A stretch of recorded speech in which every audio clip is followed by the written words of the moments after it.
uma coleção que traduza esses diferentes Brasis. E ali em 2018, desculpe, eu estava fazendo uma palestra em Palmas e me levaram nessa outra região incrível, que é a região do Jalapão, onde existem alguns elementos que são muito únicos daquela região, inclusive em nível de Brasil, não tem nenhum outro lugar, por exemplo, essa matéria-prima que você vê aqui, que se chama capim dourado. Né? Então você imagina que rico isso, em pequenos quilômetros quadrados, em todo o mundo, é só ali que se produz essa matéria-prima, que até parece produzida, né? Mas na verdade ela é o capim dourado, uma matéria-prima 100% natural e exclusiva dessa região do Jalapão.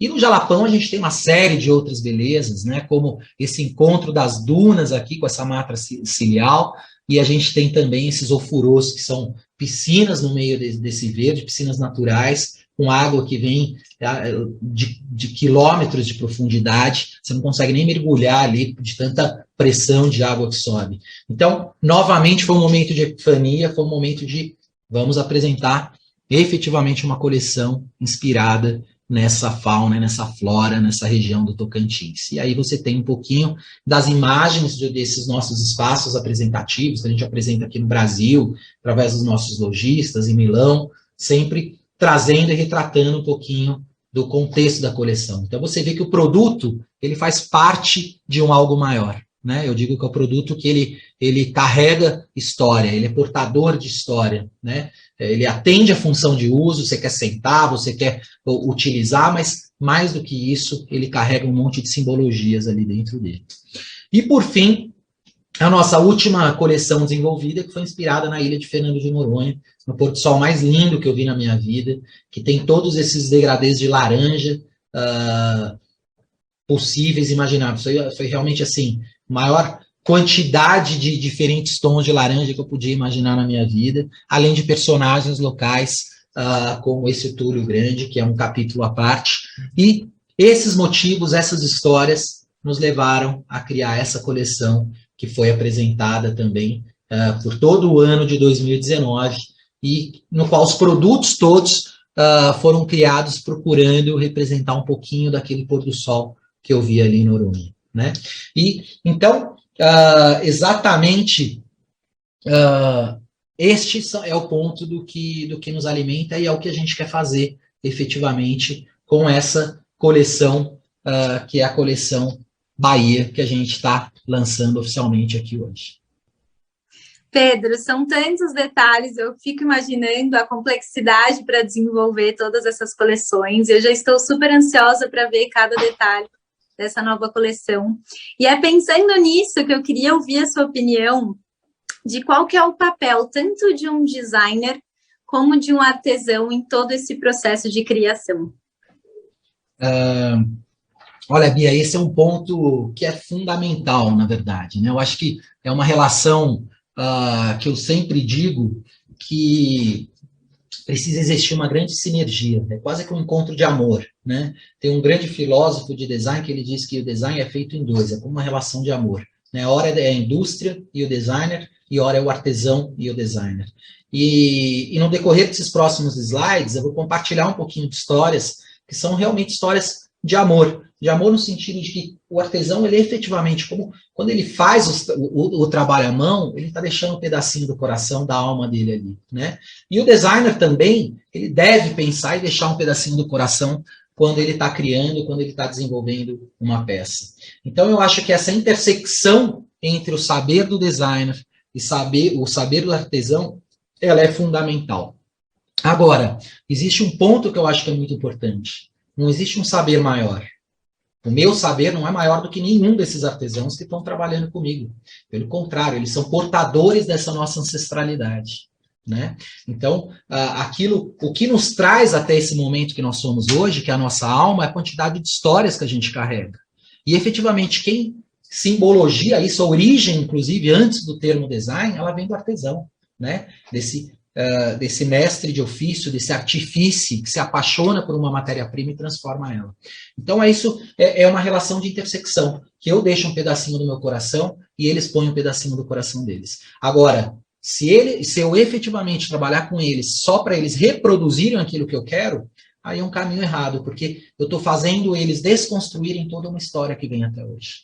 Então eu digo sempre assim, essas peças que eu estou apresentando são cocriações. Não são peças que, de forma alguma, eu vou impor a minha estética. Existe uma intersecção entre o senso estético e saberes do artesão, junto do meu senso estético e dos meus saberes. Eu acho que isso é fundamental. E é assim que a gente, inclusive, acaba chegando num design com propósito, né? Um design que carrega aqui, mais do que atender a função de uso, ele carrega um porquê existir.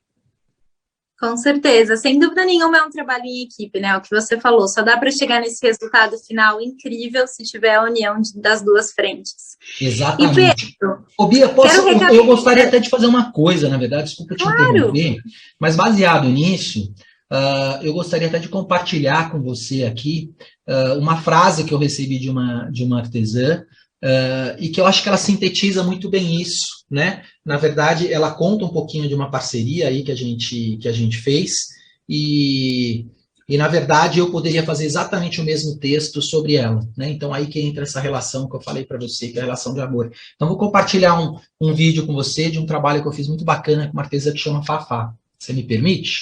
Óbvio, com certeza. Fique à vontade. Com licença.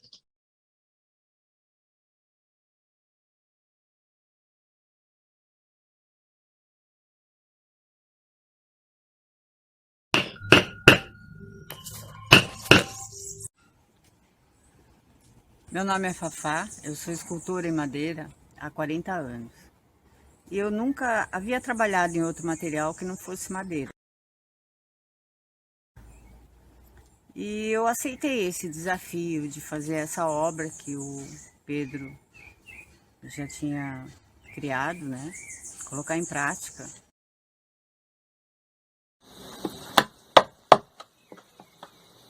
E foi se tornando um desafio mesmo, né? E eu vi que é possível nova possibilidade e eu sou muito grata por ele ter acreditado em mim, que eu não acreditava que eu fosse capaz de fazer esse trabalho. Porque esse material, ele fala com você, né? Então você tem que respeitar. Eu moro numa região úmida e um dia tá seco, um dia tá úmido. E eu tinha que esperar a melhor hora para poder mexer na madeira.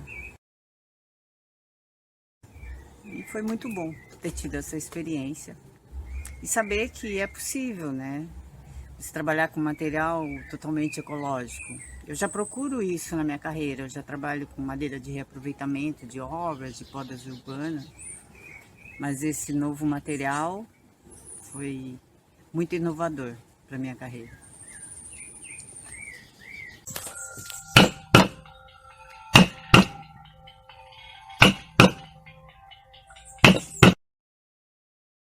Então, Bia, aí, efetivamente, eu poderia fazer um vídeo igualzinho falando e agradecendo a Fafá por ela se disponibilizar, topar esse desafio. Eu me deparei com um trabalho incrível dela, lá em Talha Madeira, e falei para ela, olha, eu tenho uma ideia assim, tenho esse conceito, e você gostaria de interpretar ele dentro desse seu saber? Porque até então aquilo era, eu tinha pensado para ser aplicado pela grande indústria. E ela topou aquele desafio. E o que é bacana? A peça que ela fez não é a peça do Pedro, é a peça do Pedro com a Fafá. Porque ela traz os improvisos dela, uma peça diferente da outra, a forma dela entalhar é diferente da uma peça da outra. Então, eu acho que realmente é essa relação, esse encontro de almas sobretudo, eu acho que é um encontro de muita humildade. O artesão, assim, ele por si só, ele já traz na alma dele essa característica da humildade. E cabe ao designer trazer também essa humildade, de forma que a gente possa também aprender com eles e a gente, dessa forma, criar quatro mãos, não em duas, que são muito melhor. Com certeza. E é por isso que é um trabalho tão lindo e que deixa a gente, assim, deslumbrado, porque é isso que você falou, não existem réplicas, né? Cada peça é única, feita de uma maneira, e o trabalho, sem dúvida alguma, tem um resultado espetacular. E, Pedro, entre tantas publicações que você já fez, eu queria relembrar uma que é super especial, que saiu em maio de 2020, pela revista It Home, sobre as tendências dos móveis que falam e contam histórias. Eu adorei essa publicação e eu queria, esse momento, que você detalhasse um pouco como que foi. Falar um pouquinho mais sobre ela para a gente, por favor. Ô, Bia, sabe que essa é uma matéria que eu gostei muito e que eu vejo que ela teve bastante repercussão, eu acho isso muito bacana, que, na verdade, o título dessa matéria, ela é Design com Propósito. E o que é esse design com propósito? Nada mais é isso tudo que a gente está conversando, né? Eu acho que hoje o mundo ele é tão invadido já por tantos produtos de consumo, né? A gente tem de norte a sul do Brasil e do mundo inteiro, a gente tem produtos reproduzidos, sem alma, né? Então, assim, sinceramente, quando chegam para mim e falam, faz uma cadeira, eu não faço uma cadeira, eu faço produtos para serem plataformas de histórias, né? Eu acho que isso é fundamental e por isso que eu acho que a gente tem que efetivamente ser um porta-estandarte da nossa cultura, das nossas raízes. As nossas raízes nos fazem único.